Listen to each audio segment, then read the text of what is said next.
Salut à tous, aujourd'hui on commence par... Enfin on commence, non, aujourd'hui il n'y a qu'un seul test. Donc le test du Cubo Rainbow 2. Donc vous avez pu voir le déballage. Donc là j'ai utilisé quelques jours, donc je vais faire un test assez complet sur ce petit smartphone, ce dernier smartphone low cost. La nouveauté de chez Cubo, le Rainbow 2. J'avais fait le 1, puisque je teste tous les smartphones. J'avais fait le 1 et donc là le 2 il revient avec un double appareil photo. Il veut se positionner d'entre voilà, low cost avec double appareil photo. Est-ce que c'est vraiment utile? Allez, on va commencer directement par les caractéristiques. Donc déjà, on va voir le prix. Donc c'est un smartphone qui m'a été envoyé par la boutique Gearbest. Donc qui coûte en ce moment, on va mettre en euros, il est à 81 euros. Et me demandez pas, il est déjà vendu. Voilà, il est déjà vendu et déjà parti. Donc c'est un smartphone qui coûte 80 euros actuellement. Il était en vente flash il n'y a pas longtemps à 64 euros. Là il est remonté assez vite. Donc niveau caractéristiques. On a un écran 5 pouces en HD, donc seulement 720p, un processeur 6580 quad-core cadencé 1 Go 3, Android 7.0, 1 Go de RAM, 16 Go de ROM, une carte SD jusqu'à expansion 256 Go, ça c'est plutôt pas mal. 8 mégapixels appareil photo interpolé 13 à l'arrière, plus un 2. Et à l'avant, on a du 2 interpolé en 5. Donc on va voir ce que ça donne dans les tests photos. Je ne suis pas une pro, mais bon, je ferai quelques photos. Dual SIM, une micro SIM plus une micro SIM, donc deux micro SIM. Et pour les bandes 2G, 3G, pas de 4G. Donc 2G, 3G et 3G toutes bandes. Donc ça va. Vous aurez le H+ dans toute la France. On va voir maintenant la batterie qui fait 2350. On verra à combien je l'ai mesuré. Allez, on passe au design. Le Cubo Rainbow 2. Un écran 5 pouces à 720p. Le haut-parleur de tête, il est là. Là, c'est l'appareil photo frontal. Bon, sur les téléphones noirs, on voit un peu moins bien. Ici, on peut bien voir, c'est pas une LED, c'est un flash avant. Et la LED, elle se trouve juste à côté, là. Il y a une petite LED de notification. Et ça, c'est plutôt rare sur les téléphones premier prix. On a des boutons qui sont pas rétroéclairés, mais qui sont juste argentés en surimpression. Ma foi, un beau smartphone, un écran 2,5D. Un smartphone assez sympa. Donc, tous les contours, c'est du plastique. C'est du plastique ou du fer. Moi, je tire vers le plastique, hein, je vois pas. Ouais, je pense pas. Non, non, c'est du plastique dessus, c'est imitation. Donc, le bouton power, bouton volume plus moins, qui ont pas de jeu, qui sont bien plantés. Donc, ça va. À l'arrière, une coque bien noire, mat, là, enfin, brillant plutôt. Brillant qui vraiment prend les traces de doigts. Regardez. Belle trace de doigts. Donc, ils ont voulu faire un peu comme l'iPhone, là, le noir de jaillisse.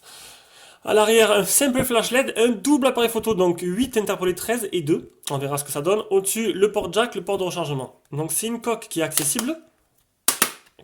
Accessible mais pas amovible. Voilà, elle s'enlève pas.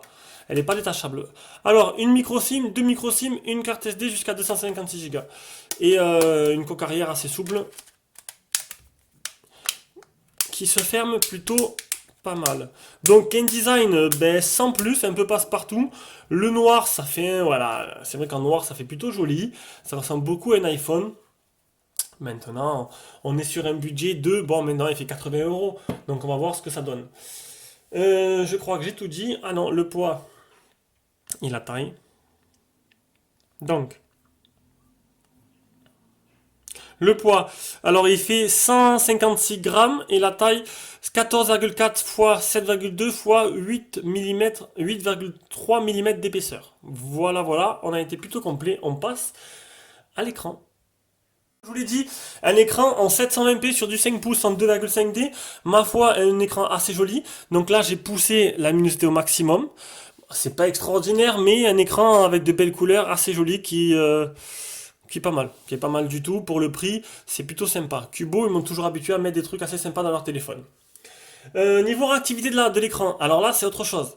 Donc je pense pas que l'écran soit pas réactif. Il réagit bien, c'est fluide et tout. Sauf que on verra tout à l'heure à partir logiciel qu'il y a des petites latences et des petites saccades.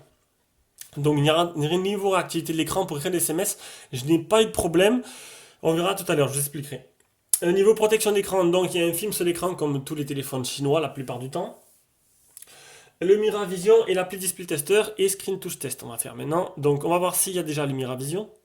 Donc Miravision, je vous rappelle, c'est la nuance des couleurs. Vous pourrez gérer le contraste. Donc contraste dynamique, ça apporte un peu plus. Regardez, je sais pas si on va le voir là.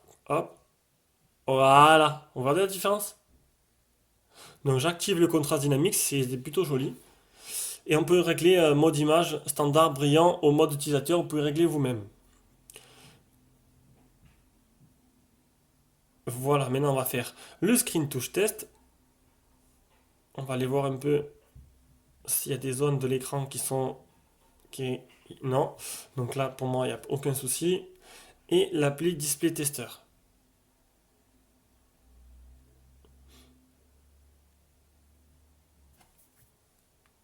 Les pixels morts, les fuites de lumière, tout ce qui va avec. Hop, on va agrandir comme ça. On va zoomer un peu. Et voilà. Donc,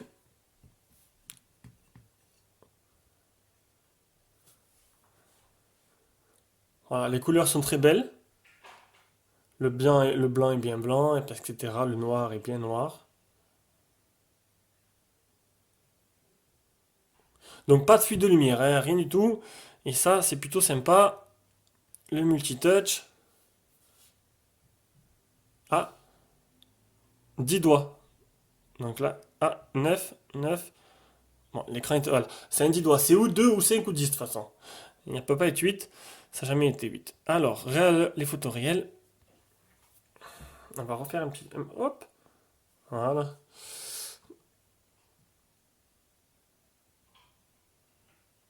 C'est plus sympa comme ça, posé sur son socle.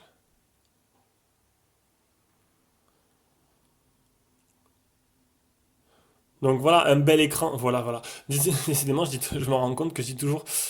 Bon, ben écoutez, on va pas dire voilà. Un écran sympa. Hop, on va repartir en arrière. Tac, c'est mieux. Un écran sympa qui fait bien son travail.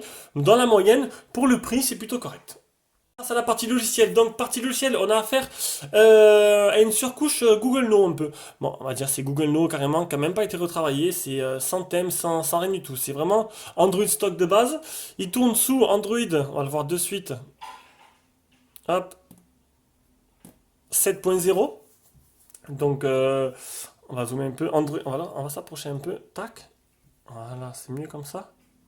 Donc il tourne sur du Android 7.0 et ben voilà, c'est plutôt pas mal. Donc c'est le premier téléphone que j'ai dans les mains qui arrive avec cette version-là. Donc c'est la première fois que je le vois en stock, hein. Je l'ai déjà sur l'Honor 8, mais vu que c'est une surcouche, là je l'ai en stock. Donc voilà quoi ça ressemble sur Nexus. Donc on a l'application Parallel Space, je sais pas si c'est d'origine, mais ça permet d'avoir un multi-compte en fait. C'est plutôt sympa. Donc vous avez deux applications, vous avez dans l'application Gearbest, vous avez deux comptes, et ben, vous mettez un compte avec votre compte principal et vous créez hop, un clone avec votre compte avec votre deuxième compte. Enfin, vous faites ça pour toutes les applications. Alors, donc ça c'était Parallel Space, qu'est-ce qu'il y a d'autre? Ça, Blazing Light, donc j'ai pas compris c'est quoi. Donc activer, désactiver. Donc j'ai pensé que c'était qu'on appelait la lumière s'allumer, mais en fait non, j'ai pas vu de différence. Donc voilà, je sais pas ce que c'est. Duraspeed, pareil, permet d'accélérer l'application au premier plan en limitant les applications en arrière-plan. Certaines notifications peuvent être différées, ne pas être reçues. Voilà. Donc ça permet de donner un maximum de puissance à l'application que vous utilisez et derrière de les mettre de les endormir en fait. Le problème c'est que derrière, ben, vous ne recevez pas toutes les notifications. Mais je pense que si c'est là, c'est pas par hasard. C'est pas par hasard que c'est là, vous comprendrez, je vais vous en parler de suite. Donc mémoire utilisée, non, il reste. Non, utiliser 790 MO sur 1 giga, ce qui est assez énorme. Il reste que 167 MO. Et j'ai quoi d'ouvert? On va fermer ce que j'ai d'ouvert. Vous avez vu, voilà, la mémoire est vite saturée en fait. Et en fait, j'ai eu des problèmes avec ce téléphone. C'est rare, hein, mais à mon avis, il manquera une petite mise à jour. Le dernier, le U7 Max, qui avait la même config, il tournait aux petits oignons. Lui, j'ai pensé que Android 7 allait arranger les choses. Ben non. Le truc, c'est qu'il rame. Honnêtement, voilà, vous mettez Facebook, Messenger. Enfin voilà, une fois que j'avais mis toutes mes applications perso pour tester le téléphone, des fois, ben, il fallait pas que je sois pressé, quoi. Je fermais, j'attendais, mais des fois j'appuyais sur un icône, il fallait attendre que ça s'ouvre. Et la mémoire sature assez vite. Donc je pense, c'est un problème de logiciel, quoi. Vous avez vu, il y a rien qui tourne derrière, il n'y a que ça. Et pourtant, j'ai rien pour. En plus, il n'y a pas de truc pour nettoyer la mémoire. C'est bien dommage. Donc voilà, il sature assez vite, et ça, c'est vraiment dommage. Donc 16 Go de stockage. On a les gestures qui sont réunies au même endroit. Donc, deux doigts pour changer le wallpaper comme ça. On va essayer. Trois doigts pour le screenshot. Donc, On revient. Deux doigts, ça change le fond d'écran. On y mange là. Voilà. Trois doigts, ça fait une capture d'écran. Ça, c'est plutôt sympa. Le Smart Motion. Donc ça marche avec le capteur de proximité. Vous mettez à l'oreille, ça répond. Vous tournez, ça coupe le son. C'est comme pour pas mal de téléphones. Ça, c'est plutôt sympa. Moi, j'utilise pas parce que je pense que je n'ai pas besoin. Et les gestures, le double tap pour le réveiller. On va l'activer. Donc c'est les gestes sur l'écran. Voilà. Qui marche très bien. On va changer le fond d'écran. Il est pas beau. Vous avez vu? Ça réagit plutôt bien quand il n'y a pas trop de trucs qui tournent en tâche de fond. En sachant que là, j'ai supprimé Facebook, j'ai supprimé Messenger, toutes les applications énergivores, je les ai supprimées. Parce que là, si on tourne, il reste 180 mots. Si on met Messenger Facebook, il reste plus rien. Voilà. C'est pour ça que le téléphone, il ramait par moments où c'était assez énervant. Donc, tout ce qu'est-ce que j'ai dit? La fluidité, je l'ai dit. Le son de la rampe, je l'ai dit. Les mises à jour, donc les mises à jour, ben, pour l'instant, je sais pas si c'est pas une application mise à jour. Voilà. Pour l'instant, la dernière mise à jour, elle date du 21 février 2017, donc c'est tout récent. Le téléphone est tout neuf. Enfin, il vient de sortir il n'y a pas longtemps. Le stockage 16 Go, le OTG.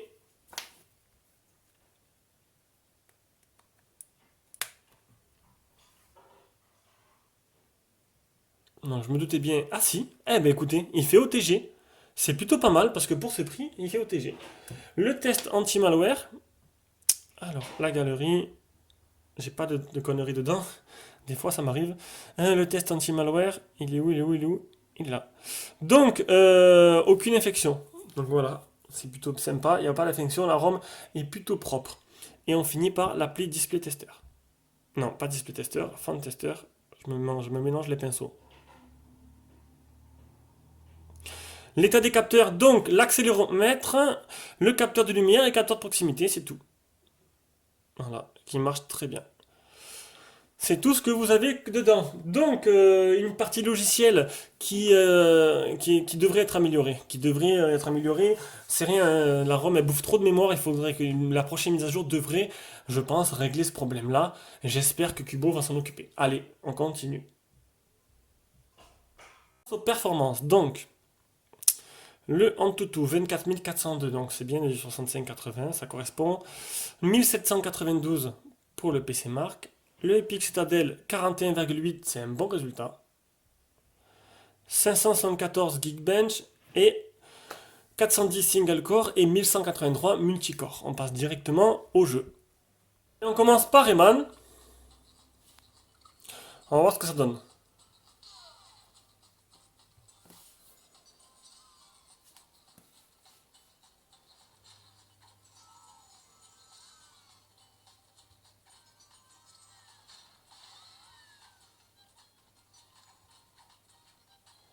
Bon, ça a l'air de fonctionner correctement. Le Epic Citadel était correct, hein, mais bon, on a bien vu par passé que des Epic Citadel avaient FPS, mais ça voulait pas dire que le jeu ne marchait pas.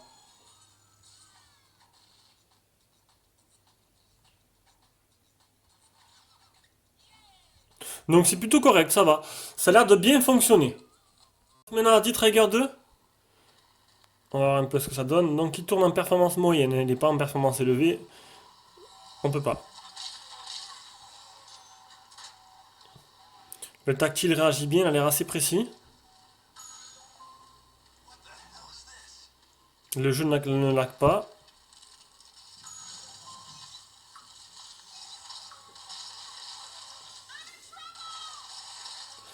Non, ah, j'en ai oublié une.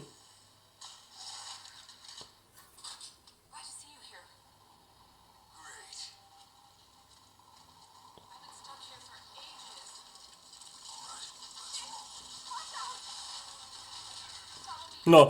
Donc voilà, ça tourne très bien, on va passer à Real Racing. Real Racing 3, on va voir un peu l'accéléromètre, il a l'air de bien fonctionner.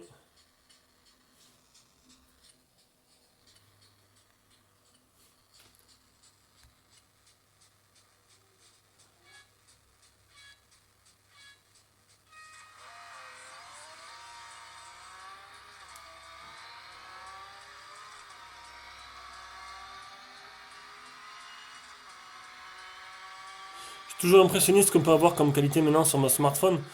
On pouvait pas imaginer ça autre part qu'une console avant, et encore, c'était pas aussi joli.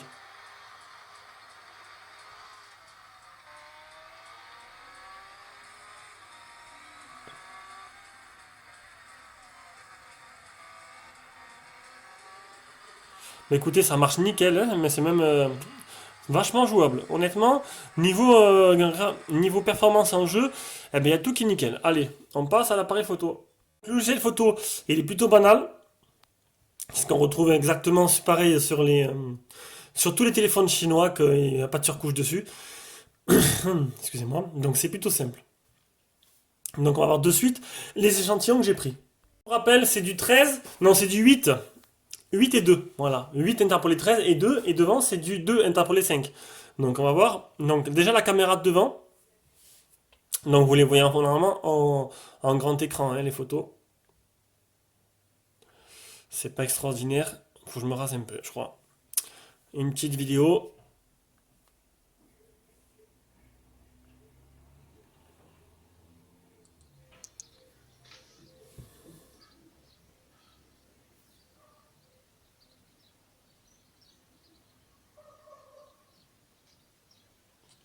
Ça servira vraiment de dépannage, je crois. Je comprends pas l'intérêt du double capteur photo. Regardez un peu ça. Traitement logiciel est un peu à la ramasse, hein. C'est pas trop moche, mais vous allez voir, je vais vous montrer un truc là. Je sais pas si ça va le faire encore. Regardez. Ah, ça y est. Vous avez vu, c'est tout granuleux, et en fait, le temps que voilà, le traitement logiciel, eh ben, il fasse son travail, sinon, le temps qu'il lisse l'image, c'est pas du instantané, hein. Donc ça, j'ai voulu faire un effet avec les deux appareils. En fait, je sais pas quoi ils servent les deux appareils photo. J'ai pas compris pourquoi. Ça change. Voilà, il se passe rien de spécial quand je fais une zoom au premier plan. Il n'y a pas d'effet bizarre comme ils font maintenant. Donc je pense pas. C'est juste pour mon avis, c'est juste pour voilà. Ouais, j'ai un double appareil photo, c'est trop bien. Voilà, ça sert qu'à ça. Juste pour ça, un peu se la péter. Donc de nuit, le flash est plutôt correct. On peut le voir là aussi. Il se déclenche bien. Il a l'air assez puissant. Donc là, plusieurs photos. Pareil, en zoomant, il faut pas zoomer, hein. C'est pas très beau. Chacun se fait sa propre idée. Moi, je trouve que voilà, c'est pas top du tout, pas exceptionnel.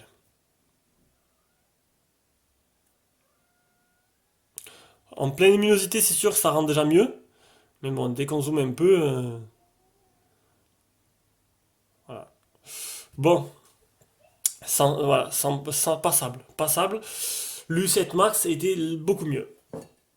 Allez, on passe à la suite. GPS qui marche très bien, donc 10 trouvé, 9 fixés, 2 mètres, c'est vraiment pas mal 2 mètres, c'est vraiment énorme, très bon GPS et un fixe en 6 secondes. Un premier fixe en 6 secondes, donc tout est bon. On va passer directement à la partie audio-vidéo, donc déjà la qualité des communications, ben, elle est pas mal du tout, ça marche plutôt bien. On va faire là le test, on va mettre une vidéo en 1080 non, ben, ça sera du 720. Avec après, on va écouter la partie audio, le port jack, et après c'est bon. Donc là, je vais mettre une vidéo, mais sans son. Merde, j'ai dû me tromper.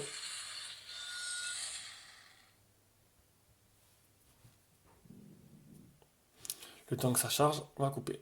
Une vidéo, tac. Donc c'est du 720p. Donc ça permet de voir à peu près la qualité de l'image. C'est pas dégueulasse, hein. Honnêtement, ça tourne plutôt bien. L'écran était plutôt correct, je trouve, donc ça va. Elle est vraiment magnifique. Franchement, cette vidéo-là, elle met bien en valeur l'écran du téléphone. Les bruits que vous entendez derrière, c'est ma fille qui est en train de démonter sa chambre. Donc je pense que c'est bon, vous l'aurez compris, très bonne qualité d'image. On va direct passer à la partie son.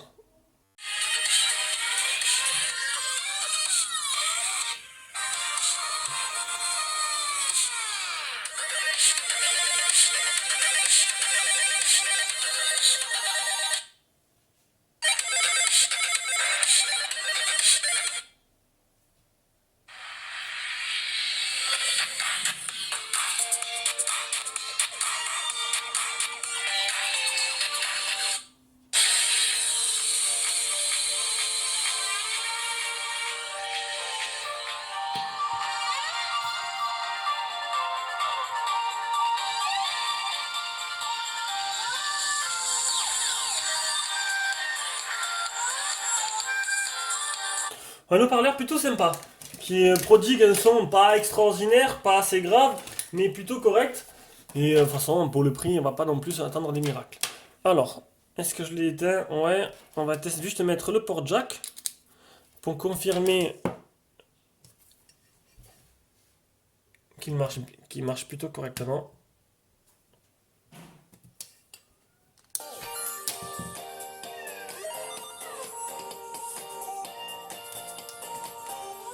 Donc voilà, il n'a pas de problème. Donc, on continue avec le réseau, qualité du Wi-Fi. Donc, on a pu voir tout le long de ce test. J'ai regardé, ça m'intriguait en fait. On passe de 2 bars à 4 bars, ça redescend à 3 bars, ça remonte, voilà, voilà, là, ça remonte à 4 bars. Et ça va redescendre de suite à 3 bars. Donc, ça, c'est variable. C'est plutôt, en 3 et 4, c'est plutôt pas mal. Déjà, 4, c'est le top. J'ai rarement 4 ici. Donc bande 3G, 4G, je vous l'ai dit, pas de 4G sur ce téléphone, donc seulement la 3G, 3G toute bande, et oui, toute bande française, ouah, c'est pas exceptionnel, mais avant on sachait bien qu'il y a bien un téléphone qui arrive, que j'ai testé, où il y avait que la 3G, mais la 3G en 2100. C'est la plus répandue. La 3G 900, elle n'était pas. Donc du coup, dès qu'ils allaient à la campagne, les gens, ben, ils n'avaient pas la 3G, ils avaient que le H, le E plutôt. Niveau autonomie, donc une batterie qui est donnée pour 2350 mAh. C'est pas exceptionnel, mais bon, avec un petit gabarit comme ça, et Android 7, peut-être que on va voir un peu près combien j'ai mesuré. J'ai mesuré du, tant que ça apparaisse, 2245. Donc c'est plutôt correct. On n'a que 100 mAh d'écart avec ce qu'ils ont dit, donc ça va, c'est plutôt pas mal. Maintenant, dans l'utilisation moyenne, donc j'ai utilisé 75% 14 heures, 13 minutes d'appel, 2 heures l'écran allumé. Donc ça c'est une utilisation moyenne, hein. J'ai fait bon. Déjà, c'est quoi mon protocole de test? Le matin, je l'allume, pardon. Ah oui, il va me faire engueuler, mais tant pis. C'est venu comme ça, je vais refaire la vidéo, hein. Donc le matin, je m'allume, je l'allume le matin, ça dépend si je suis du matin ou de l'après-midi. Et du matin au soir, j'utilise que lui. Voilà. Quand je suis au travail pendant mes 7 heures, il est dans le casier. Je le sors juste pendant les pauses. Donc une demi-journée où je l'utilise, la demi-journée où je travaille ou juste pendant les pauses, en sachant que je fais un quart d'heure de GPS à l'aller tous les jours pour tester le GPS. Donc voilà, donc ça fait 2 heures écran allumé. C'est une journée moyenne pour moi. Ça me suffit, c'est ce que j'utilise. Donc 14 heures, 75%, mais ça me suffit. Voilà, c'est du matin au soir, c'est plutôt correct. Il m'aurait, bon, ne comptez pas durer un jour et demi avec, à moins que vous utilisez beaucoup moins que moi.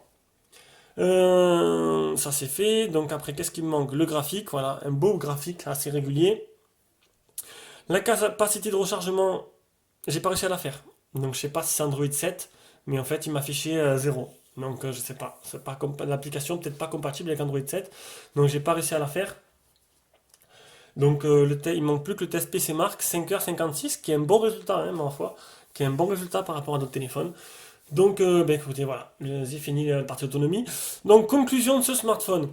Et s'il règle le problème de logiciel, de mémoire RAM, et qu'ainsi qu'ils améliorent la partie photo. Alors la partie photo, c'est juste le fait que ça, quand ça apparaît sur le téléphone, hein, que ça prend du temps. Maintenant, on va voir ça en plein écran.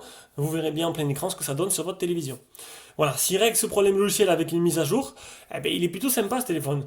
Mis à part ça, ben, il y a pas de, voilà, le double capteur photo n'apporte rien. Voilà, j'aurais préféré bon, avoir peut-être 1 giga de RAM en plus, mais pas avoir de double capteur photo dessus. Mais bon, on peut pas tout avoir, il joue là-dessus. Maintenant, pour 80 €, je pense que le U7 Max à 60 €, il faisait mieux le travail. Voilà, voilà, le test est terminé. J'espère qu'il vous a plu. Il était assez complet.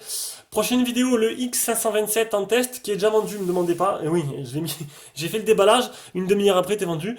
C'est plutôt magique. Allez, bisous à tous. C'est mieux que le bon coin. Et à la prochaine vidéo.